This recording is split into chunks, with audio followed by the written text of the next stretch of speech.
the wind screamed first. It tore through the valley like something alive, swallowing the last traces of sunlight and mercy with it. Snow fell in vicious spirals, biting skin and blinding eyes, and through that storm staggered two women who had already lost too much. Their breaths came shallow, their boots sunk deep. Every step was a negotiation between survival and surrender. The older one, Ayana, kept her arm around her younger sister, Mika, urging her forward though her own legs trembled beneath her weight. The horizon was nothing but white upon white, and yet she stared into it, as if hope might appear there if she refused to look away. Mika's voice was a whisper, nearly taken by the wind. "Ayana, I can't." The words dissolved, her knees buckled.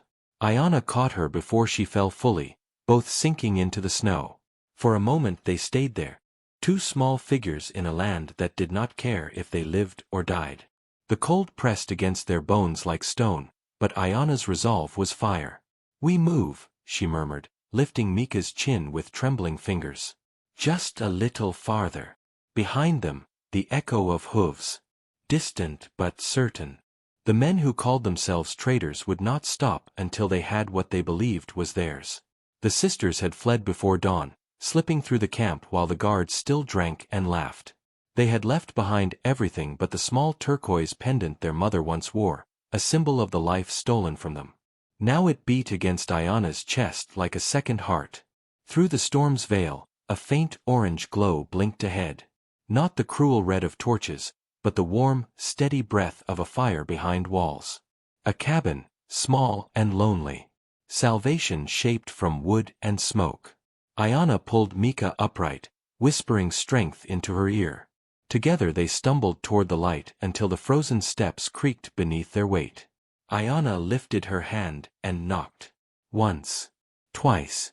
The sound felt fragile, as if it might break before it reached the other side. The door opened a crack. A man's face, half hidden in shadow. His eyes, pale and watchful. A revolver in his hand, lowered but not forgotten. The silence between them was thick with judgment and fear. Then Ayana spoke, her voice raw, stripped of pride. "We can't go any farther. Please, let us rest here for one night." For a heartbeat, he didn't move. The wind howled through the space between them, impatient for his answer. Finally, the man, Elias, stepped aside. "Come in," he said quietly, almost to himself. Inside, warmth rushed over them like forgiveness. The cabin was small, the fire low but alive. Mika sank near it, holding her hands to the flames as if she could absorb its color.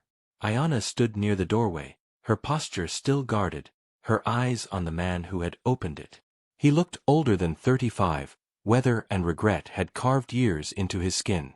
His duster coat hung heavy on a chair, snow melting from its edges. Elias poured water into tin cups and handed them over. The gesture was mechanical, practiced, but his gaze lingered, uncertain. "Where you headed?" he asked. Ayana hesitated. "Anywhere that isn't behind us." That was enough. He nodded and said nothing more. The storm filled the silence again, drumming against the windows like an old enemy. Mika dozed first, curled near the hearth. Her sister watched the flames dance across her face, softening the exhaustion there. Elias moved to mend a broken chair. The sound of his knife carving through wood steady and unhurried. "You've been running a while," he said at last. Ayana's eyes flickered to him. Too long. She told him in fragments, how the convoy promised safe work, how safety turned to captivity. How freedom became a whispered dream. Elias listened without interrupting, the knife in his hand stilling mid-cut. When she finished, she expected pity or disbelief. Instead, he said quietly, "I know the kind of men who do that. Rode with some once." Her brow furrowed. "And now?" He met her gaze fully for the first time. "Now I build chairs." Ayana almost smiled. It was small, brief, but real. Something in that moment softened the air. Not warmth exactly, understanding. Two souls on different roads recognizing the same ache. Hours passed. The fire dimmed, the storm did not. Ayanna stood, draping her shawl over Mika. Elias rose too, stoking the coals. Their hands brushed briefly, an accidental contact that startled them both. She drew hers back, but not in fear. His eyes said what his mouth could not, that he would not harm them, that he had once been harm itself, and wanted no part of it again. Ayanna turned toward the window. Beyond the frost, shadows moved, small, far, but deliberate. Lantern lights gliding through the whiteness. Her breath caught. They've found us. Elias followed her gaze. In the distance, faint figures advanced against the snow. He set his revolver on the table, thumb brushing its worn handle, then looked at her. Not panic, resolve. The fire hissed. Mika stirred, half awake. Ayanna's hand tightened around the turquoise pendant. The cabin, once a refuge, became a fragile battlefield of silence and heartbeat. Outside, the wind fell quiet as if holding its breath. Inside, 3 souls prepared for whatever the dawn intended to bring. The first gunshot shattered the morning silence like glass. Birds scattered from the pines, and snow lifted in white plumes across the valley. Inside the cabin, Ayanna jerked awake, heart pounding before her mind caught up. Mika's hand gripped hers, trembling. Outside, the echo of hooves again, closer, clearer this time. The world had come for them. Elias was already standing by the door, his revolver drawn, the same weapon that once built his reputation and nearly destroyed his soul. The lines in his face deepened as if he'd aged 10 years overnight. "They found you," he said, not in accusation but certainty.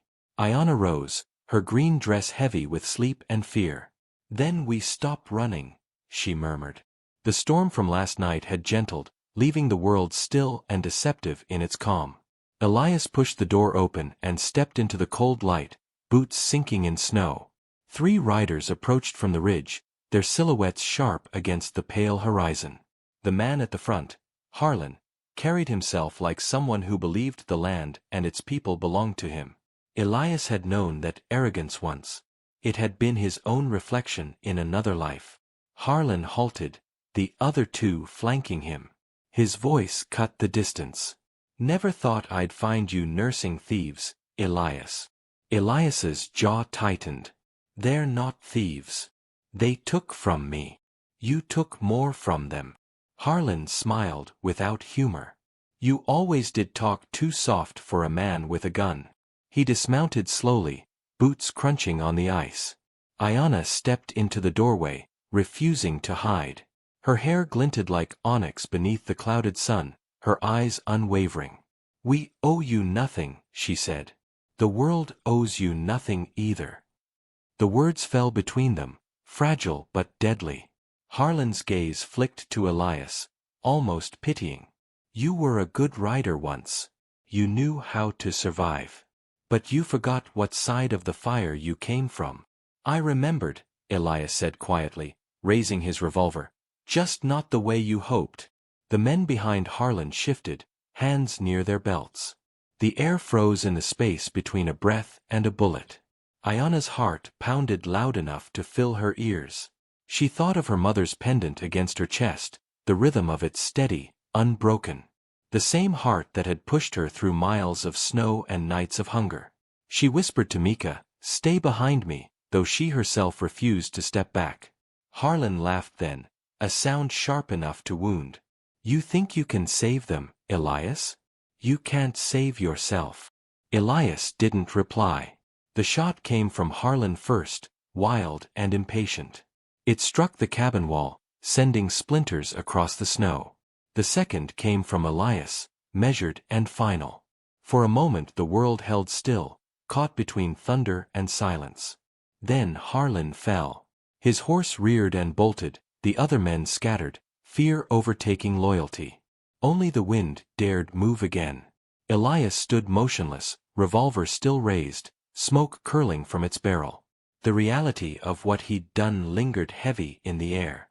Ayanna walked toward him, her breath visible, slow and deliberate. She looked down at the man who'd hunted them, his eyes wide, his mouth still forming a word that never came.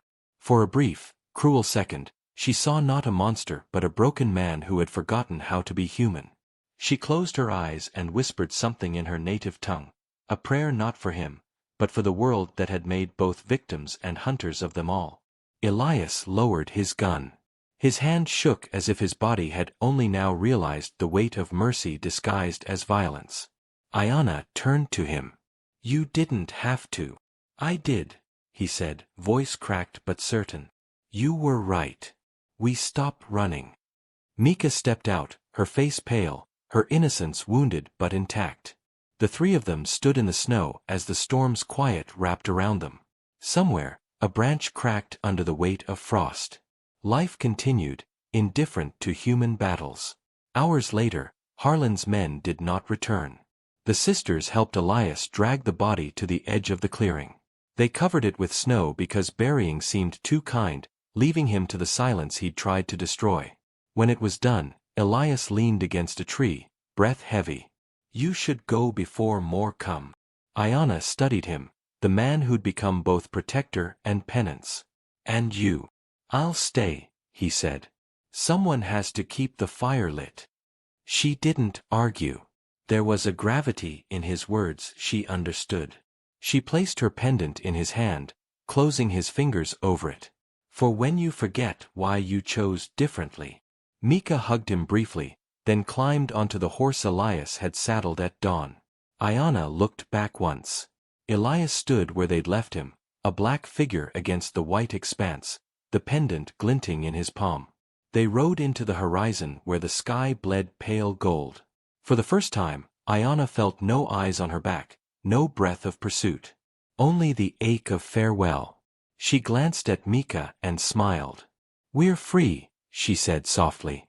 Behind them, in the quiet cabin, Elias sat by the fire and opened his hand. The turquoise stone gleamed against his scarred skin, pulsing faintly like a living thing.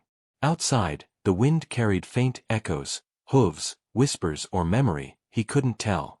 He looked toward the open door, snow drifting in gentle flakes. Somewhere beyond that whiteness, he imagined two women riding through the dawn. Somewhere closer, another shadow moved through the trees. Elias reached for his revolver again, not in fear this time, but in recognition. The story, he realized, wasn't finished yet.